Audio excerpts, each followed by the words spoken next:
Students, welcome to our channel Mukesh Kashyap. तो students, आज से हम स्टार्ट कर रहे हैं इंग्लिश ग्रामर की बेसिक नॉलेज। आप अगर स्टूडेंट हैं 6th क्लास के, 7th क्लास के, 8th 9th first year inter किसी भी क्लास के स्टूडेंट्स हैं, आपके लिए ये मोस्ट इंपॉर्टेंट है। और अगर आप स्टूडेंट्स नहीं भी हैं, घर में रहने वाले कोई व्यक्ति हैं और इंग्लिश आपको नहीं आती, आप चाहते हैं बिल्कुल स्टार्टिंग से इंग्लिश सीखना, तो आज से आप हमारे इस सीरीज़ के अंदर रेगुलर बने रहिए और आपको अंग्रेज़ी बोलना लिखना सब कुछ अच्छी तरीके से आ जाएगा। मैंने इस सीरीज़ को कुछ इस तरीके से बना रहा हूं कि आप किसी भी स्टैंडर्ड के व्यक्ति हो और कोई भी घर की महिला हो या कुछ भी हो, आप ये आराम से सीख सकते हैं अंग्रेजी को। तो आज स्टार्ट करते हैं सबसे पहले सबसे छोटे वर्डों से। तो ये हमारा डे 1 है और इस डे 1 के अंदर हम सीखते हैं सबसे पहले दिस, दैट, दीज और दोज के बारे में। ये सब आपको मालूम है, लेकिन इनका सही इस्तेमाल, सही प्रोनाउंसिएशन किस तरीके से की जाती है, कहाँ कहाँ इनका प्रयोग किया जाता है। बहुत सी जगह हम क्या करते हैं, दिस को दैट के अंदर लिख देते हैं, बहुत जगह पर हमें कन्फ्यूज़न क्रिएट हो जाता है। तो वो सारा कन्फ्यूज़न हम इस जगह दूर करने वाले हैं। तो स्टार्ट करते हैं।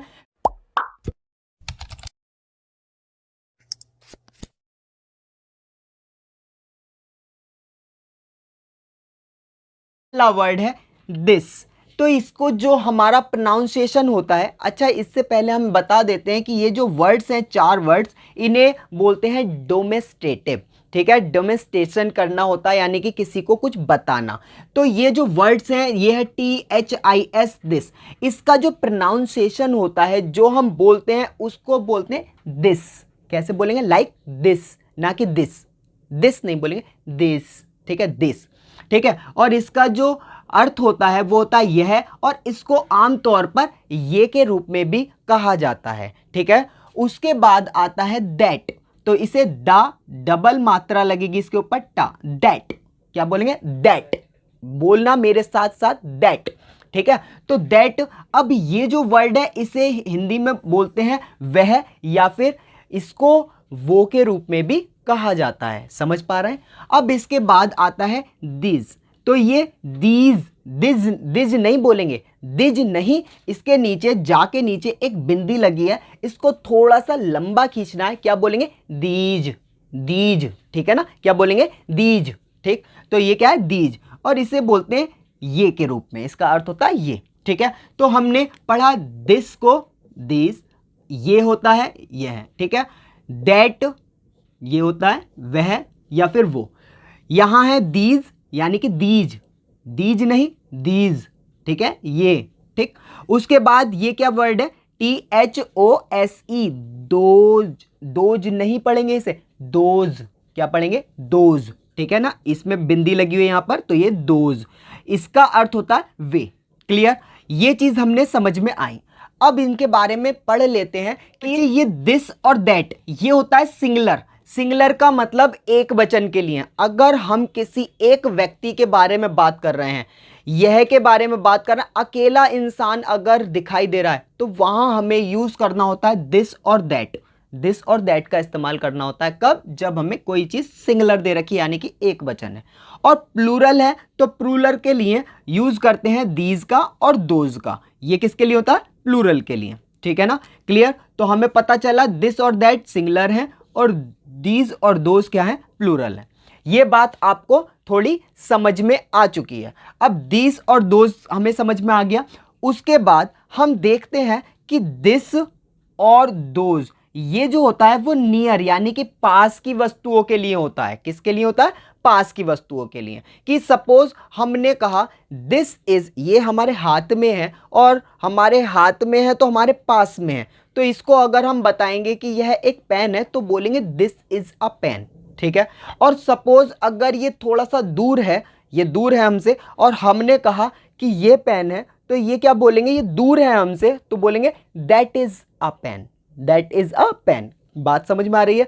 तो यानी कि ये दिस और दैट का इस्तेमाल किस लिए होता है? पास की वस्तुओं के लिए और दूर की वस्तुओं के लिए, ठीक है। तो दिस यानी कि पास के लिए और दैट किसके लिए? दूर के लिए। जैसा कि हम इसका देख लेते हैं, दिस इज अ बॉल। अगर हमने कहा कि एक यहां पर हमने एक बॉल बना दी, ठीक है, और ये पास में है, तो ये क्या कह रही है? दिस इज अ बॉल, ठीक है।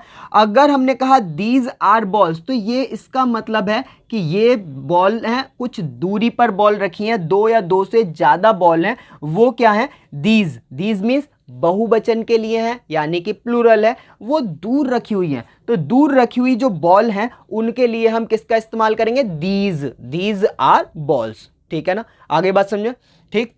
सॉरी, दूर कह रहे हैं पास वाली वस्तुओं के लिए, ये पास होंगी, क्या होंगी? पास में। दीज आर बॉल्स, ठीक है, ओके। अब आता है that is a boy. That is a boy मतलब दैट का इस्तेमाल क्या हुआ? वे, यानी कि दैट माने क्या होता है? वह लड़का है, यानी कि दूर है लड़का। हमने देखो दूसरी चीज दैट और दोस्त, ये किसके लिए होता है? फार, यानी कि दूर की वस्तुओं के लिए होता है। दूर का अगर इंडिकेट कर रहे हैं उसके लिए हम दैट और दोस्त का इस्तेमाल करते हैं, ठीक है ना। दैट और दोस्त का इस्तेमाल दूर के लिए होता है। तो that is a boy, that is a boy यानी कि वह एक लड़का है, दूर का दिखा रहा है ये। तो कोई एक लड़का है, वो दूर, अगर कहीं पर यहां पर लड़का है ये, तो लड़का ये दूर है, तो इस लड़के को दूरी को इंडिकेट कर रहा है, that is a boy. Clear? इसी तरीके से दोज आर बॉयज, दोज दूर के लिए हैं, ठीक है। दोज, और दोज का अर्थ क्या था? वे लड़के हैं, वे लड़के हैं। और दोज के साथ आर का इस्तेमाल करते हैं, दीज के साथ आर का इस्तेमाल करते हैं, सिंगुलर के साथ इज का इस्तेमाल करते हैं, प्लूरल के साथ आर का इस्तेमाल करते हैं। तो वे लड़के हैं, तो यहां लड़के कहां होंगे? लड़के कुछ दूरी पर होंगे, ठीक है ना। तो लड़के हैं, ये दूरी पर हैं, तो दोज आर बॉयज। बात समझ में आ रही है?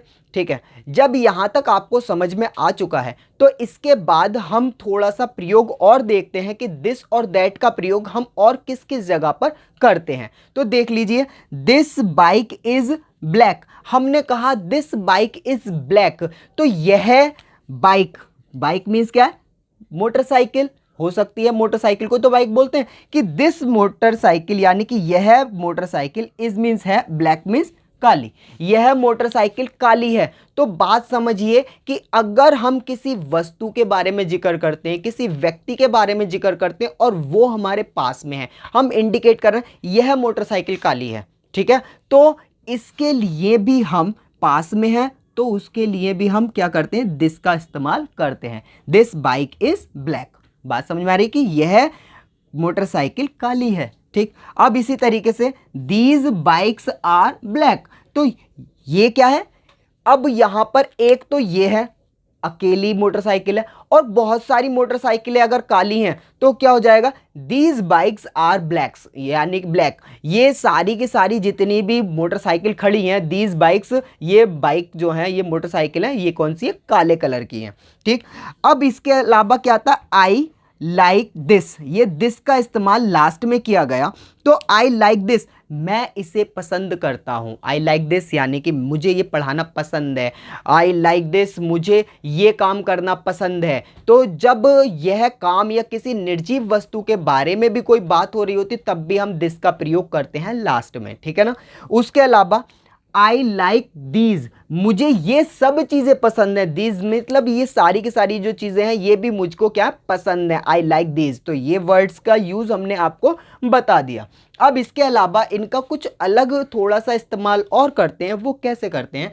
When you introduce someone, जब तुम किसी को इंट्रोड्यूस कराते हो, यानी कि किसी को आप संबोधित कर रहे हो, किसी से आप इंट्रोडक्शन करा रहे हो, तब हम दिस और दैट का प्रयोग भी करते हैं। कैसे करते हैं? दिस इज माई फ्रेंड मोहित। हमने कहा कि दिस इज माई फ्रेंड मोहित। अगर हम मिलते हैं किसी से, तो मिलते समय दूसरे को बता रहे हैं, तो उससे बात जो करते हैं वो बोलते हैं इस तरीके, this is my friend Mohit, this is my friend Manoj, कुछ भी है तो हम उसको दिस वर्ड से डिनोट करते हैं, सही है। उसके अलावा बहुत सारे हैं, तो these are my friends Mohit and Rohit, तो क्या बोलेंगे? Hello, these are my friends Mohit and Rohit. Clear? Okay, तो ये दो आपके यूज इस तरीके से जब हम किसी को इंट्रोड्यूस कराते हैं तब भी हम किसका इस्तेमाल करते हैं, दिस और दीज का प्रयोग करते हैं। अब क्या होता है, एक जगह होता है ऑन टेलीफोन, जब हम टेलीफोन पर बात करते हैं तब हम दिस और दैट का प्रयोग करते हैं। किस तरीके से, हेलो दिस इज मुकेश, यानी कि मैं अगर बात करूंगा तो उस जगह किसी व्यक्ति को इंट्रोड्यूस कराता हूं अपने से, तब मैं उठाकर फोन क्या बोलता हूं, हेलो दिस इज मुकेश, यानी कि मैं मुकेश हूं। ठीक है, आगे बात समझ में? यानी कि हम कभी भी इस दिस का प्रयोग करते हैं तो अपने को इंट्रोड्यूस कराने के लिए, किसी और को इंट्रोड्यूस कराने के लिए भी किया जाता है। ठीक है, अगर मैं बोलूंगा हेलो माई सेल्फ मुकेश, वो अटपटा लगेगा, वो मैनेवर नहीं होता है। तो आपको किस चीज से डिनोट करना है, this is Mukesh. Okay, clear?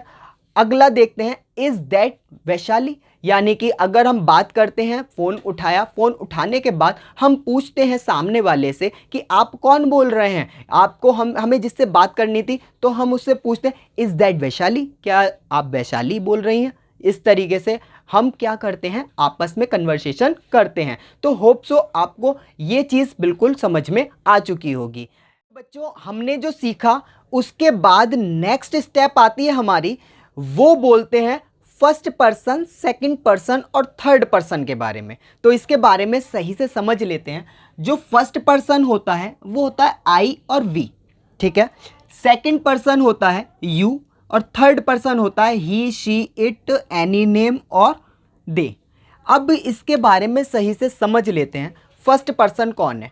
मैं बोल रहा हूं तो जो बोलता है, जो बताता है, वो फर्स्ट पर्सन होता है।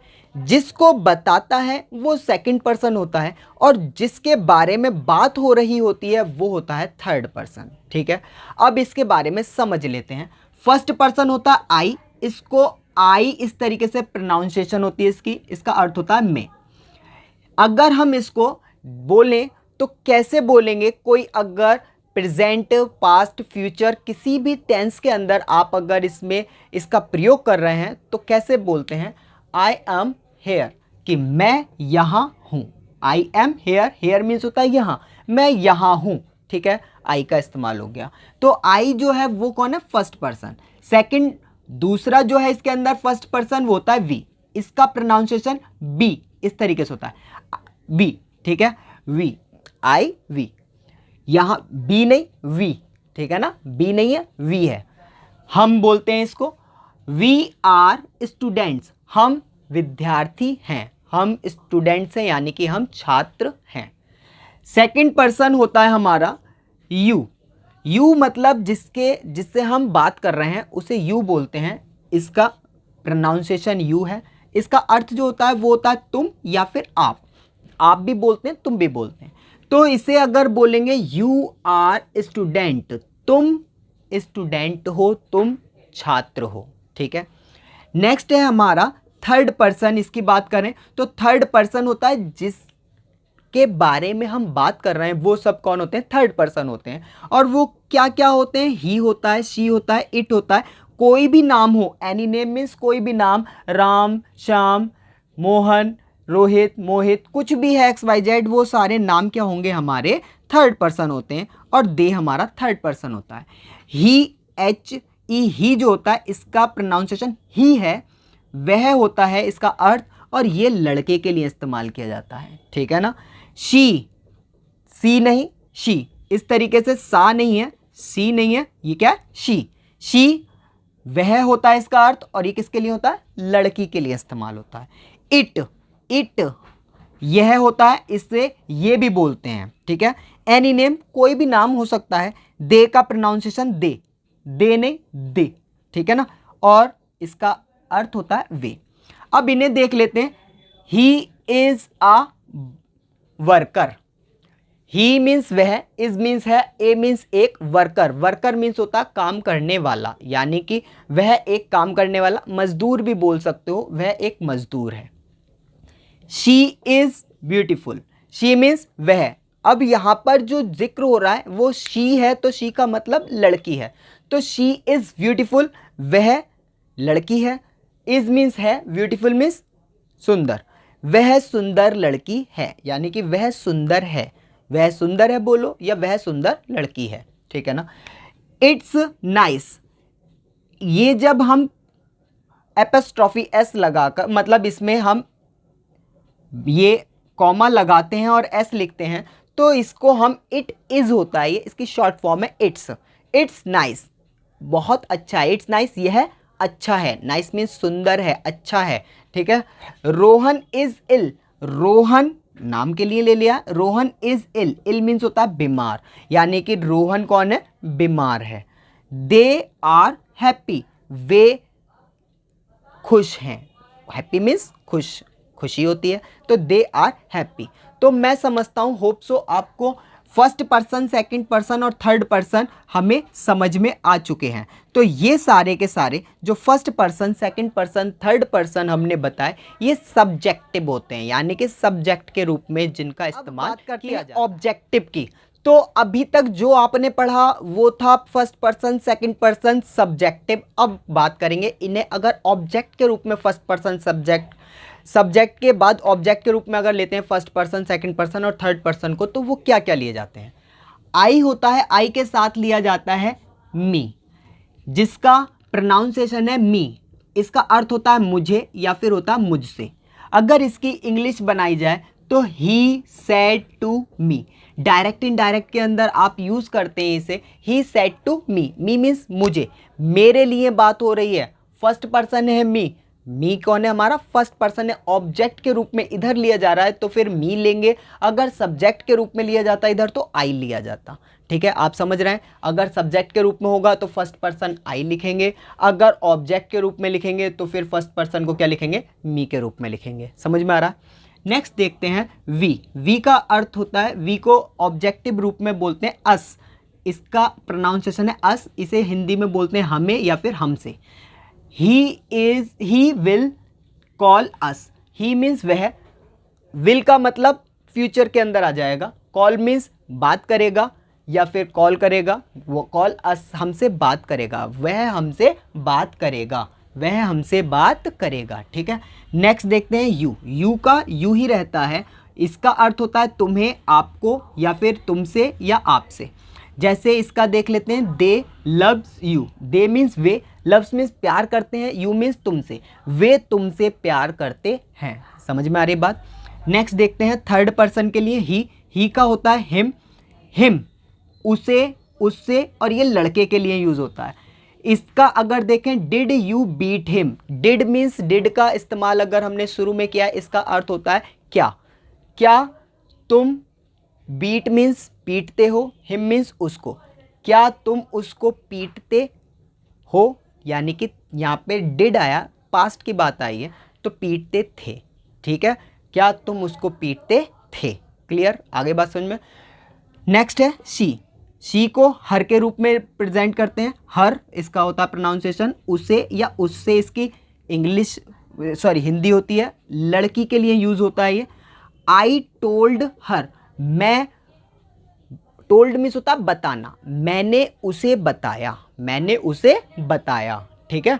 नेक्स्ट इट का इट ही रहता है, और इसे बोलते हैं इसका अर्थ या फिर इससे, तो क्या हो जाएगा, आई लाइक इट, मैं इसे पसंद करता हूँ, आई लाइक इट, मैं इसे पसंद करता हूँ। मैं समझता हूँ आपको समझ में आ रहा होगा। नेक्स्ट देखते हैं दे को कन्वर्ट करते हैं दैम में, इसका जो प्रोनाउंसिएशन है वो है दैम, क्या है, दैम, उन्हें या फिर उनसे, ये इसका अर्थ है। तो टेल देम, उन्हें बताओ, टेल देम, उन्हें बताओ। होप सो आपको ये चीज़ समझ में आ रही होगी, सब समझ में आ चुका होगा। अगर समझ में आ गया तो प्लीज़ कमेंट्स में मुझे ज़रूर बताना कि क्लास कैसी लगी, आपको मेरा पढ़ाया हुआ इंग्लिश का ये चैप्टर समझ में आया या नहीं आया। और अगर आया है तो इस वीडियो को लाइक कर देना, कमेंट्स में ज़रूर प्यार देना अपना ढेर सारा, और सभी को शेयर कर देना, जो भी आपके रिश्तेदार हों, दोस्त हों, सखी सहेली, जो कोई भी हो, आप सबको इसे शेयर कर देना। और नेक्स्ट डे के लिए आप रेडी रहिए, रोज़ाना पढ़ते रहिए, सीखते रहिए, इंग्लिश आपको बहुत जल्दी आ जाएगी। And good luck.